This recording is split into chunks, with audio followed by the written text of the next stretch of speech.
रजरे पुणी मु दूली खेलिबिनी एटा कौन हो पार। जय जगन्नाथ मो मिनी ब्लॉग आपको स्वागत। रज राति 11 आम सजबाज चली मेहंदी लगे समस्त आरंभ करदे। ननंद लाज कर दियर हसुँच आज जन मोबाइल मेहंदी देखुं समस्त को मो तरफ हापी रज। माँ पु आम सज हो पलि आसिलु रज महोत्सव पाखक देखु केते सुंदर सजबाज होती। माँ पुआ बसिक दूली खेली पकेलु। फास्ट टाइम मु भुवनेश्वर रज पालन कली जेहेतु रज पर्व थिला से माउसी शाशु आमको रज इनभाइट करते आम मैंने सब पलि आसलु भुवनेश्वर को। झीटी मत चिन्ह नाला तथापि दीदी कही मो पाक पलि आसला। दिन बेले ये पुची म्यूजिक चेयर कबाड़ी सब खेल होता है। तापर राति मुझे पलि आसली होटेल को पिज्जा खायापी। सतरे पिज्जाटी बहुत टेस्टी होता कथा मो मन दुख होगला रजरे रजपान मिललानी।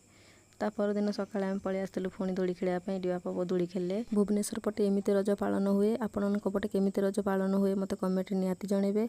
भुवनेश्वर एटा कौ जगह एटा भी कमेंट निहाती कहिबे। रातिर मेलोडी देखी आम घर को फेरी आसिलु। आज वीडियो थैंक यू।